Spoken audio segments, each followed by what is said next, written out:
Olá pessoal, como vocês estão? Meu nome é Bruno Sankey. Como eu disse a vocês, uma vez por semana eu estarei trazendo aqui no YouTube um vídeo da série Apresentando Pensadores. Neste vídeo nós iremos estudar o pensamento de Gregório Magno, que viveu ali no século VI, inclusive foi bispo de Roma, papa, né? E nós vamos estudar uma obra sua chamada Moralia in Iob, que é muito interessante da gente ver como ele interpreta o livro de Jó. Então, Moralia in Iob são ensinos morais a partir do livro de Jó. Eu já peço a você que deixe o seu like no vídeo, se inscreva no canal caso você ainda não seja inscrito, ative o sininho a fim de receber novas notificações. E vamos lá para o vídeo, né? No livro Moralia em Iob, nós temos uma ilustração muito interessante de como a patrística, como os primeiros cristãos interpretavam a Bíblia. E uma coisa que eles perceberam, os primeiros cristãos, é que a Bíblia ela tem mais de um sentido, que o mesmo texto tem mais de um sentido. Então essa ideia de que a Bíblia só tem um sentido não é verdade, né? Tem teórico que fala, o texto só tem um sentido, o sentido literal. Não. Um texto tem mais sentidos do que o sentido literal. Isso pode ser ilustrado de diferentes maneiras. O próprio Novo Testamento ilustra isso. Por exemplo, né? Quando a gente lê Oséias capítulo 11, verso 1, tem a expressão: do Egito eu chamei o meu filho. Qual que é o sentido literal dessa passagem? Que os hebreus, que são o filho de Deus, a nação que é o filho de Deus, foi liberta da escravidão do Egito e levada à terra prometida por Moisés e Josué. Então, do Egito chamei o meu filho. Oséias 11:1. Como que o Evangelho de Mateus interpreta essa passagem? Jesus, refugiado no Egito com sua família, depois da perseguição de Herodes, eles se refugiam no Egito. E aí passa um tempo, eles podem voltar para a terra e eles vão para a cidade de Nazaré. E aí o texto se aplica a quem? A Cristo. Do Egito chamei o meu filho, o bebê Jesus sendo trazido de volta à terra a partir do Egito. Jesus refugiado no Egito. Então perceba que o mesmo texto, o Novo Testamento já percebia isso. O mesmo texto, mais de um sentido. O mesmo texto, com mais de um sentido. E se você ler o Novo Testamento, é assim. Eles interpretam um texto do Antigo, que tem um contexto, e aplicam a Jesus. Né? É um sentido alegórico ou tipológico. Nós chamamos isso de interpretação tipológica. Então, um texto bíblico, ele tem mais de um sentido. Por exemplo, né, a gente tem um texto que fala sobre a invasão por Josué de 7 cidades que ficavam ali em Canaã. Então, quando a gente lê o livro de Josué, a gente vai ver eles invadirem 7 cidades principais da terra de Canaã, lutarem, guerrearem contra Jericó, contra Ai. Então, eles lutam contra essas cidades e conquistam, e vão conquistando a terra. Então, conquistar a terra prometida passa por vencer 7 cidades. A terra prometida, a terra da promessa, simboliza o paraíso, o reino de Deus, o céu. Simboliza já nessa vida o reino de Deus, a igreja, a participação em Cristo. E o que simboliza lutar contra 7 cidades? Muitos cristãos interpretaram isso como um símbolo da luta contra os 7 pecados capitais. Perceba então como que um mesmo texto ele pode ser reinterpretado ou interpretado com mais de um sentido. Então a ideia de que um texto tem mais de um sentido é algo que foi percebido muito bem pelos pais da igreja, pelos escritores do Novo Testamento, pelos cristãos da Idade Média, e Gregório Magno, na sua obra sobre Jó, ilustra isso muito bem. E esses primeiros cristãos que perceberam que a Bíblia tem vários sentidos, ou mais de um sentido, ou que um texto tem mais de um sentido, ou mais de uma interpretação, eles distinguiam 4 sentidos principais que um texto possui. Então são 4 camadas de sentidos. A primeira camada de sentido, a camada mais superficial, é o sentido literal. Ou seja, é aquilo que é o significado histórico do texto para a intenção do autor na sua primeira escrita. O que o texto significava no seu sentido mais literal. A segunda camada é o sentido alegórico. O sentido alegórico depende, né, de nós interpretarmos o texto à luz das doutrinas e dos símbolos cristãos. Vai além da própria intenção do autor. O autor provavelmente não conhecia completamente o sentido alegórico, porque o sentido alegórico precisa ser iluminado pelo conhecimento que a gente tem a partir de Cristo. E aí tem um terceiro sentido, que é o sentido moral ou tropológico, que é a aplicação do texto naquilo que a gente pensa na parte prática, né? Qual que é a aplicação do texto para a vida prática? A partir do que esse texto diz, isso tem a ver com o modo como eu devo viver como cristão.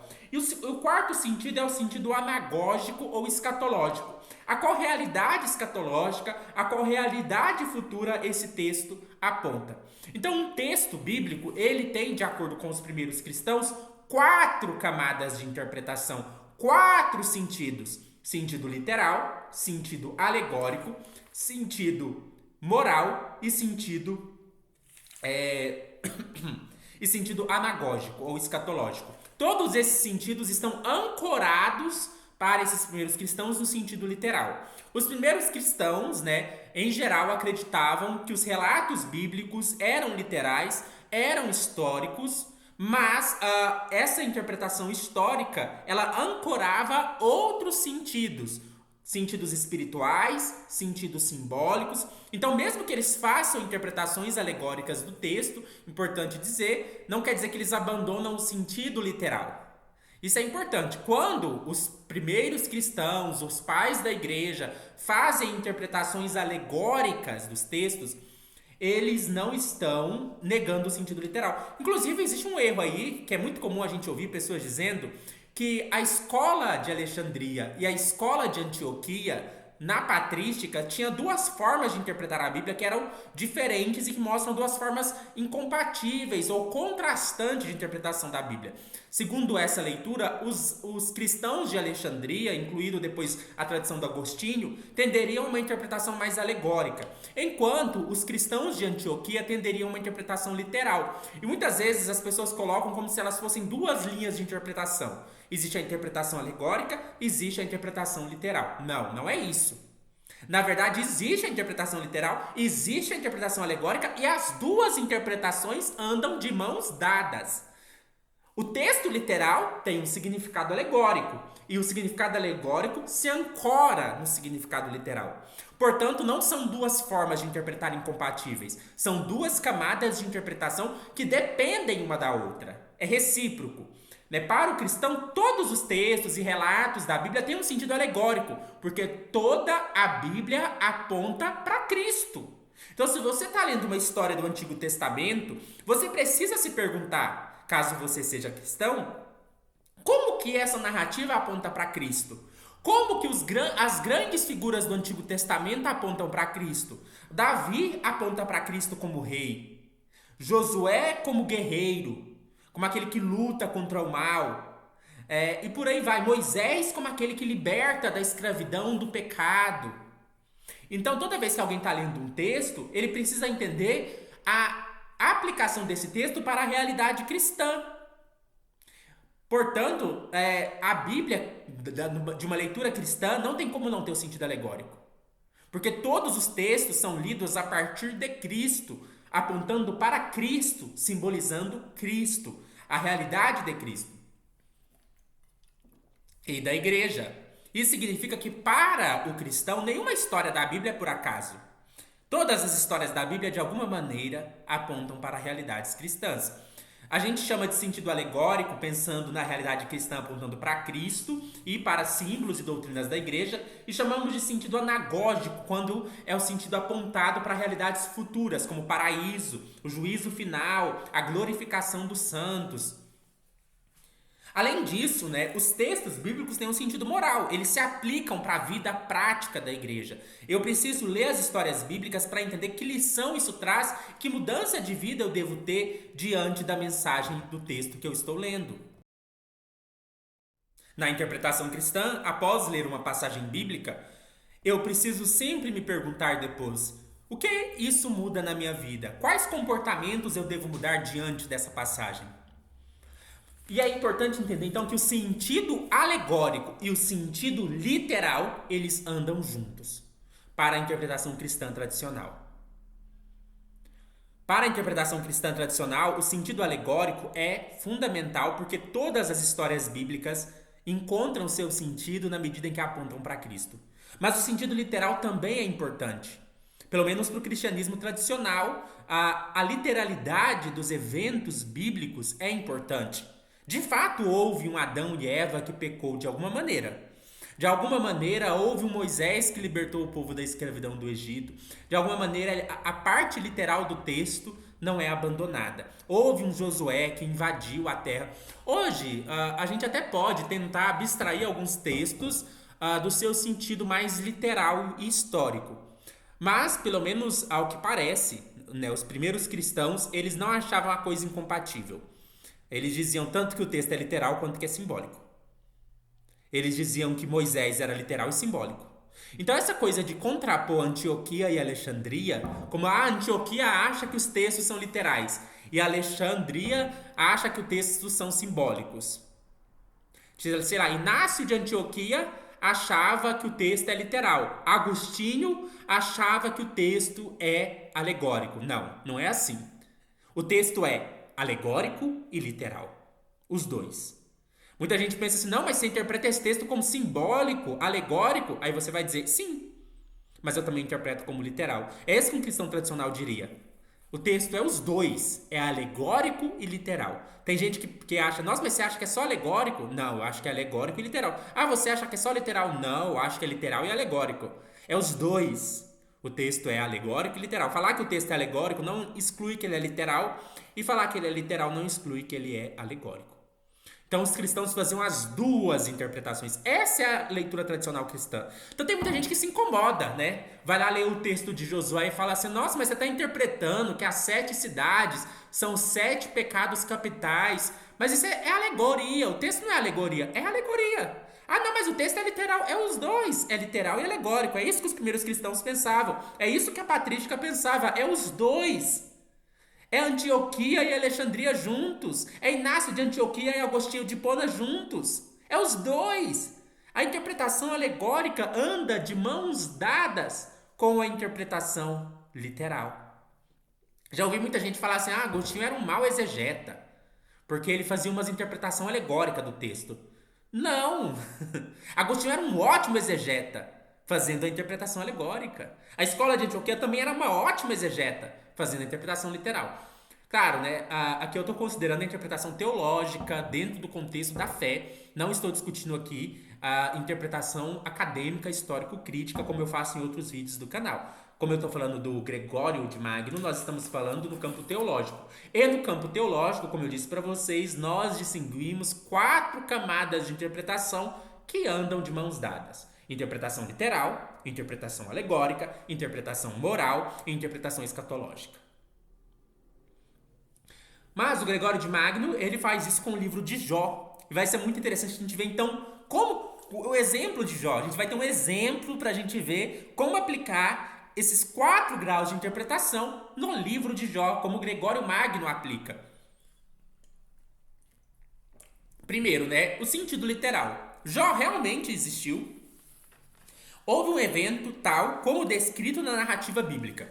Gregório, ele aceita a historicidade de Jó e de seu sofrimento real. Jó existiu, perdeu seus bens e filhos, ficou doente, teve diálogos com amigos. Então o que é isso, esse sentido literal? É a história de Jó, no seu sentido literal, né? Se vocês conhecem a história de Jó, né? Jó era um homem fiel a Deus, tinha bastante riqueza. E na interpretação cristã, né, Deus acabou colocando Jó à prova, permitindo com que Satanás tentasse Jó. Tirasse sua saúde, seus filhos, seus bens. Então ele perdeu todos os seus bens, todos os seus filhos morreram. Ele ficou doente com lepra. Sua esposa falou, amaldiçoa esse Deus e morre. Ele foi uma pessoa que sofreu muito.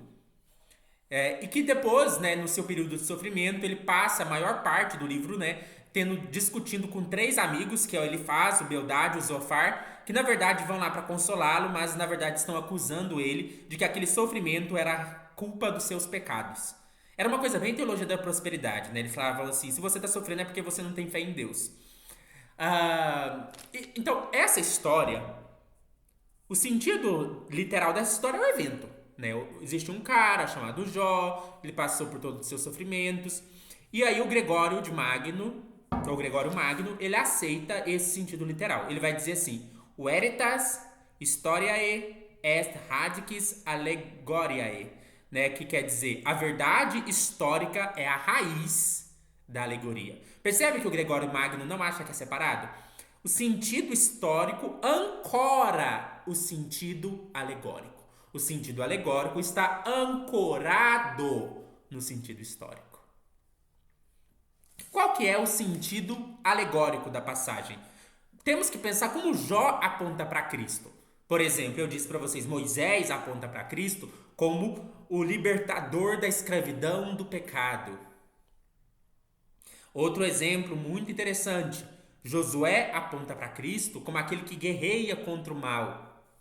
Outro exemplo, né, nós poderíamos pensar vários exemplos, mas toda vez que a gente pega uma figura importante, um profeta, né, um profeta como Elias, Eliseu, Isaías, apontam para Cristo no seu ministério profético de ensino, de pregação.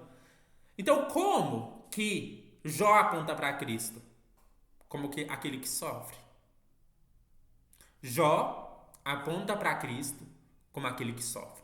É claro que o autor do livro de Jó não sabia que Jó apontava para Cristo como aquele que sofre. Hoje a gente consegue iluminar esse sentido alegórico, que é um sentido tipológico. O sentido tipológico é a gente pegar as grandes figuras de fé do Antigo Testamento e ver como elas prefiguram Cristo. Isso também se aplica não só a figuras, pessoas, se aplica também a objetos, como os objetos do tabernáculo, como que, né, o altar do sacrifício aponta para o sacrifício de Cristo. Então, nessa leitura tipológica, toda a Bíblia aponta para Cristo. Quando a gente lê o Antigo Testamento, toda a história, toda a narrativa, a gente pode parar e perguntar, mas em que sentido isso aponta para Cristo? O centro da Bíblia é Cristo. Então, qualquer narrativa bíblica, de alguma maneira, aponta para o plano de redenção. Aquela narrativa bíblica não está lá à toa. Talvez tenha narrativas bíblicas que você acha chato, né? A gente vai ler a Bíblia, já começa Gênesis com um monte de genealogia. Mas aquelas genealogias apontam para Cristo. A descendência de Cristo. Cristo vem da descendência fiel. Então, mesmo as genealogias que são chato de ler, elas apontam para Cristo. Os salmos apontam para Cristo. Deus meu, por que me abandonaste? Né? Salmo 22. Salmo 16, não deixará o corpo ver a corrupção. Né? Salmo 16 aponta para Cristo. As narrativas bíblicas apontam para Cristo ou apontam para realidades cristãs. Então, quando a gente olha para Jó sofrendo, a gente precisa parar e pensar Cristo como sofredor, Cristo como aquele que sofre. Então, eu vou dar aqui alguns elementos, além de Jó como prefigurando Cristo. O Gregório Magno ele vai falar de outras prefigurações, né? Assim como eu fiz a interpretação dos 7 pecados capitais, né, das 7 cidades conquistadas por Josué, como representando os 7 pecados capitais, Gregório Magno vai fazer algumas interpretações alegóricas bastante interessantes. Por exemplo, né, quando a esposa de Jó vê ele naquele sofrimento, ela chega para ele e fala: olha a situação que você está, amaldiçoa esse Deus aí seu e morre. Jó vira e fala: como falas uma louca mulher, tu falaste agora contra Jeová. Aceitamos o bem de Deus com prazer, então também vamos aceitar o mal. Tudo vem de Deus. Deus deu e Ele mesmo tirou. Na verdade, que Deus seja bendito. Eu saí nu do ventre da minha mãe e é nu que eu retornarei para lá. Então perceba, o que a esposa de Jó representa? A esposa de Jó representa os fiéis carnais, aqueles apegados à carne, né, ao invés de se apegar às realidades espirituais. É aqueles que, ao ver alguém sofrendo, desprezam o sofrimento. Porque Jó representa o Cristo sofredor, mas Cristo também representa os cristãos. Né? Isso é muito interessante. Não é que Cristo representa os cristãos, é que nós participamos do sofrimento de Cristo. Nós somos participantes do sofrimento de Cristo. Na verdade, Cristo representa os cristãos no sentido de uma solidariedade. Né? Há uma solidariedade, uma conexão solidária entre Cristo e nós. Nós participamos do sofrimento de Cristo. Então, quando nós passamos por sofrimento, o cristão carnal é aquele que chega e fala: abandona Deus. Diante do sofrimento, deixe Deus de lado. Ela representa o cristão carnal, o cristão que se desvia do caminho diante do sofrimento.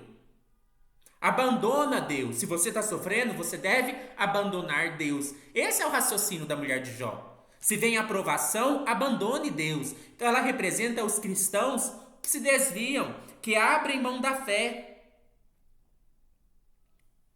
Outra coisa, né? Os amigos de Jó. O Gregório Magno faz uma interpretação bem interessante, que ele vai na etimologia do nome dos amigos de Jó que foram criticá-lo, que são Elifaz, Bildade e Zofar. Eles chegam lá com uma coisa de teologia da prosperidade, né? Se você está sofrendo, é porque você não tem Deus, porque quem tem Deus prospera. Olha que interessante, né? Combatendo a teologia da prosperidade, há muito tempo. Então eles são hereges. O Gregório Magno pega isso bem, né? Na época do Gregório Magno não tinha esse nome, teologia da prosperidade. Mas o Gregório Magno já pega isso muito bem. Eles estão pregando uma heresia. Eles estão pregando uma heresia, uma teologia herética. Hoje a gente sabe que teologia herética é essa. Teologia da prosperidade. Né? O Gregório Magno não chamava assim, não tinha esse nome como tem hoje. Mas ele pegou o fio da meada. Eles são a heresia. Eles são os hereges. Eles são os que chegam com uma interpretação que não é verdadeira. Se você sofre, você não tem Deus. É a interpretação dos fariseus. Né? O Gregório Magno vai falar, quando os fariseus estavam lá e Jesus foi curar um cego, o que eles disseram? João capítulo 9, Evangelho de João capítulo 9. Quem que pecou? Foi ele? Foi os ancestrais dele? Parece aquela coisa hoje, teologia da prosperidade, né? Maldição hereditária. Quem que pecou? Qual que é essa cegueira dele aí? É uma maldição hereditária ou foi ele mesmo que pecou? Jesus fala, não é porque ele pecou não. Ele é cego para que se veja a glória de Deus, para que ele seja curado e o nome de Deus seja glorificado. Então, ele faz Bildade e Zofar são hereges. Hoje a gente diria, eles são teólogos da prosperidade.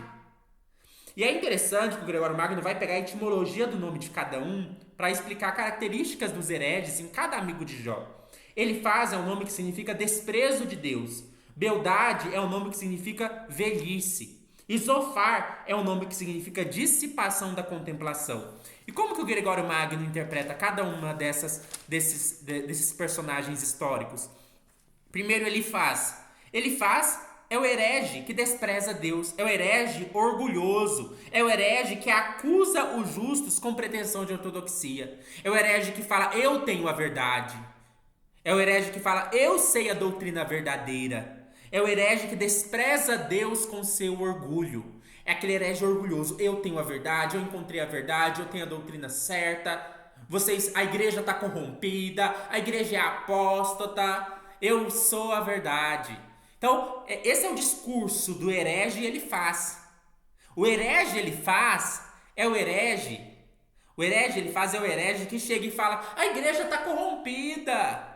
A igreja não está pura o suficiente. A igreja está depravada. A igreja é apóstata. Venham seguir a minha doutrina. Venham seguir a doutrina pura. A doutrina que não aceita os lapsos de volta. A doutrina que quando alguém nega a fé diante do martírio, não deve ser recebida de volta na igreja. Porque essa pessoa não é pura o suficiente para estar no nosso meio. Nós somos aqueles que purificam as nossas práticas, que abrimos mão do pecado de maneira radical. Esses são o herege Elifaz. Então quando você vê aquela pessoa com aquele discurso assim, igreja apostatou, igreja está corrompida, a doutrina pura está comigo, aquele discurso orgulhoso, esse é o herege Elifaz.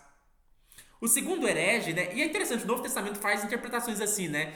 Não sei se vocês já leram Apocalipse, né? Tem uma igreja que ele fala assim, no meio de vocês tem uma Jezabel. Então, vocês também podem falar, quando vocês verem esse discurso, vocês podem falar, olha, no meio dessa igreja aqui tem um Elifaz, o herege orgulhoso. E Bildade? Bildade é a velhice, é o herege pego às tradições antigas, simboliza o cristão velho, preso à letra morta. É aquela pessoa que acha, a igreja tem que voltar assim, nos padrões mais antigos. A igreja tem que abraçar a tradição mais antiga. Não é que... É claro que a tradição é importante. Claro que as doutrinas tradicionais são importantes. Mas o herege Bildade, ele usa isso para que a igreja fique sempre preso no velho, no antigo. Na verdade, é uma farsa. Ele não está preocupado com a tradição da igreja. Ele não está preocupado com isso. Ele está preocupado, na verdade, com se apegar ao farisaísmo, ao legalismo. É os fariseus do tempo de Jesus. Jesus chegava lá e ia comer. E ele não lavava as mãos antes de comer. Como assim ele está desrespeitando a tradição dos antigos? Tem que lavar a mão antes de comer. Como assim? Então, esse povo que se apega a tradições e costumes antigos, em nome de uma suposta preservação da igreja, é o herege Beldade. Hoje a gente poderia brincar, né? Aquele que fala assim, Vaticano II, nossa, e corrompeu a igreja demais, modernismo, temos que voltar para a missa feita em latim. Herege Beldade. E o terceiro herege é o herege Zofar.